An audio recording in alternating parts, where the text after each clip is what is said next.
My name is Dr. Catherine Mitchell. I started out at the VA as 5 years as a nurse, and I've spent 16 years as a physician. Mimi Demley. I'm a clinical psychologist, and I'm the program coordinator at the opioid treatment program at the VA Maryland Healthcare System in Baltimore. Time after time, I saw near misses or actual deaths of patients because leadership was not responding to the problems in the system.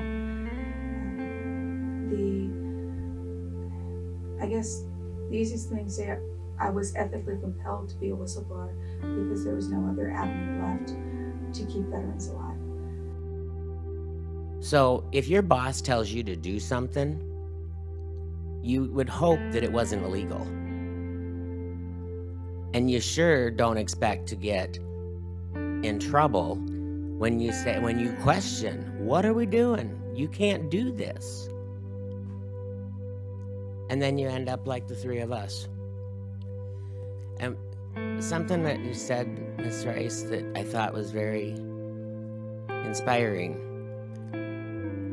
We choose to stay at our positions. And we choose that because we care. We truly care about the veterans and our patients. My problem started in 2013 when the opioid epidemic started. So at that point, the demand for treatment had just increased exponentially, and we just didn't have enough staff to keep up. And management had begun pressuring me almost immediately to get our waitlist numbers down in ways that just did not feel proper. So, for example, taking people off our electronic waitlist, which is the formal waitlist, by scheduling them fake appointments in this essentially imaginary clinic. In general, when you bring up a problem to the VA, you risk your professional reputation, your credibility, and if they go after you as viciously as they have been, you risk your ability to support yourself and your livelihood, because as Mr. Detbarn said, they will maliciously manufacture things and report you to your license. I was told that I was going to be transferred out of my position and moved to another area of the hospital. After I went to the OSC and the OIG, that transfer was eventually rescinded. But in the last 5 years, I've experienced ongoing harassment, scrutiny. I've had just an ongoing series of frivolous investigations against me. I've had management has stripped me of duties and authority. When I've made reports or expressed concerns about patient safety issues or patient death, I've had retaliatory actions, like I was threatened with reprimand. Or this year, 2 months ago, I had my clinical privileges suspended.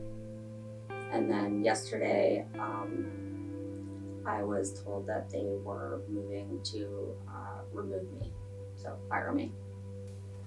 I continue to advocate for whistleblowers because whistleblowers are a vital safety net for veterans. Whistleblower retaliation threatens that safety net and therefore jeopardizes the health and safety of every veteran in the system. The healthcare system is something that needs continuous improvement. It's not just the VA, it's nationally our healthcare system needs continuous improvement. It is so important to be able to freely report problems that you see so that you can make improvements. Every problem has a potential opportunity and success story in it if you'll just take the work or take the time to do the work to fix the problem. The other reason why I keep speaking out, I am ethically compelled to fix the problems in the system. During all the years that I've spent in the VA system, I have seen veterans needlessly suffer and sometimes die because of problems that should have been fixed the first time around if leadership would have only been listening.